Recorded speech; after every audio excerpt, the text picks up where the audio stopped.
इसके अलावा जो दूसरी मेरी आलोचना है वो ये है कि नंबर्स ऑफ डेथ, जिन लोगों की मौत हुई हादसे में, उन्हें क्यों छुपाया गया? वो भी एक ऐसी सरकार में जिसका मुखिया अपने आप को सन्यासी कहता है, वो भी अगर पिछली सरकारों की तरह ही काम करे तो फिर फर्क क्या रह गया एक सन्यासी की सरकार में और एक अपराधी की सरकार में? इन्होंने भी आंकड़ा छुपाने का काम किया है, जो प्रमाणित हो चुका है ऑलमोस्ट कि आंकड़ा छुपाया गया है। क्यों छुपाया गया है? ये तो मैं कुल मिला के बस यही कहना चाहूँगा कि धर्म व्यक्तिगत विषय है। मैं बार बार कहता हूँ कि आर्टिकल 25 से 28 में जो धर्म की स्वतंत्रता दी गई है वो ठीक है, लेकिन ये व्यक्तिगत स्वतंत्रता है, ये सार्वजनिक स्वतंत्रता नहीं होनी चाहिए। धर्म के नाम पे प्रचार प्रसार के इस तरह के बड़े बड़े आयोजनों पे रोक लगनी चाहिए, मैं तो कहूँगा। और रोक न भी लगे तो कम से कम लोगों को प्रोत्साहित न किया जाए कि वो इस ढंग से भीड़ इकट्ठा करें।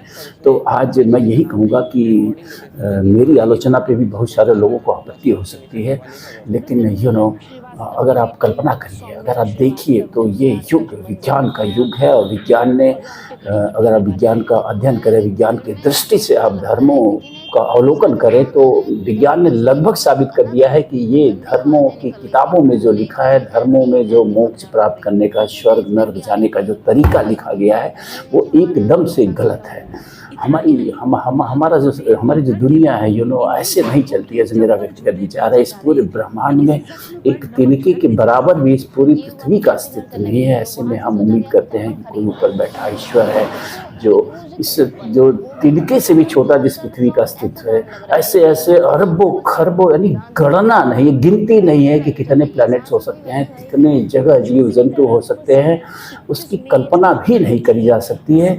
उसमें कोई बैठा हिसाब किताब हमारा लगा रहा है मोक्ष का, उसका। तो ये विज्ञान की दृष्टि से एकदम से सरासर गलत है।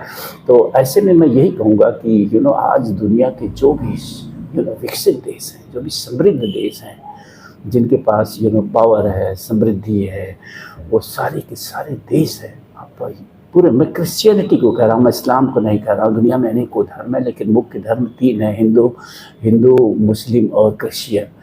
तो जो क्रिश्चियंस हैं वो ही सबसे आगे हैं। वो सबसे आगे इसलिए हैं कि उन्होंने धर्म के आडंबरों को समय रहते छोड़ दिया। मैं कहता हूँ कि आज यूरोप में चर्चों की नीलामी हो रही है। चर्चों में जाने वालों की संख्या घट गई है और चर्चों को टूरिस्ट प्लेस की तरह विकसित कर रही हैं वहाँ की सरकारें। और भारत जैसे देश में धर्म के नाम पर इस ढंग की अफरा तफरी, इस तरह की भीड़, बड़ी भीड़ निश्चित रूप से, व्यक्तिगत रूप से मुझे कहीं से भी प्रभावित नहीं करती है। और ये भीड़ इस बार जो कुंभ पे लगी है, 55 करोड़ यानी लगभग आधी आबादी कुंभ में स्नान करने गई है या आई है या आ रही है।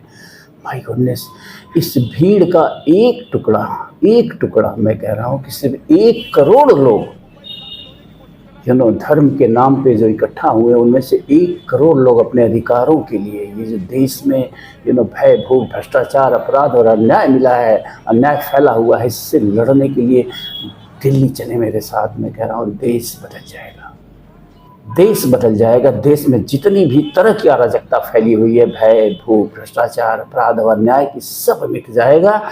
1 करोड़ जनता से ये ठान ले कि वो ना कुंभ की तरह जाएगी संसद का घेराव करेगी और जो भी गलत चीज़ें देश में चल रही हैं उसे बंद करने के लिए आवाज़ उठाएगी। मैं कह रहा हूँ देश बदल जाएगा। लेकिन इस देश में आप किसी मुद्दे पे लड़ाई करिए तो दर्जन भर लोग इकट्ठा करने मुश्किल होते हैं, लेकिन धर्म के नाम पर 52-55 करोड़ लोग एक जगह इकट्ठा हो सकते हैं। ये आश्चर्य है कि हम भारतीय हैं कैसे, हम किस प्रकार की सोच रखते हैं। फिर ऐसे में नारा ये भी है कि हम विश्व गुरु बनेंगे।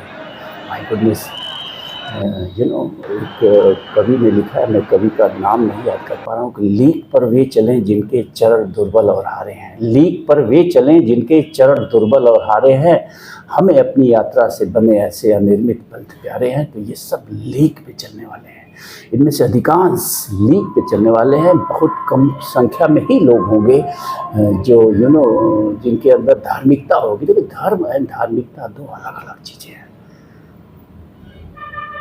धर्म को मानना एकदम निहायत आडंबर हो सकता है, धार्मिकता एक अलग ही विषय है। धार्मिकता आपके अंदर होनी चाहिए, फिर आप कुंभ जाएँ न जाएँ, आप किसी मंदिर मस्जिद जाएँ न जाएँ, कोई फ़र्क नहीं पड़ता आपके जीवन में। मैं बार-बार कहता हूँ ना कि your God is within yourself. आपका जो ईश्वर है वो आपके ही अंदर है। हमारा जो निर्माण, हमारी जो संरचना है वो कौन किया है, कैसे किया है, ये विषय मैं क्लियर कट नहीं कह सकता हूँ। मेरी सामर्थ्य नहीं है कि मैं ये कह पाऊँ कि नहीं ऐसे ही निर्माण हुआ है। लेकिन धर्म जो बताते हैं वो कतई गलत है।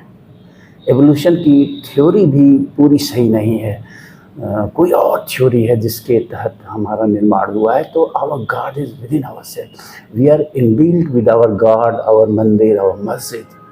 ठीक है, हमें हमें हमें ईश्वर को पाने के लिए, अपने ईश्वर को पाने के लिए किसी मंदिर, मस्जिद, किसी तीर्थ स्थान जाने की आवश्यकता नहीं है, बल्कि वो ईश्वर, हमारा ईश्वर जो है वो हमारे ही अंदर है। अंदर की यात्रा करके ही उसे पाया जा सकता है।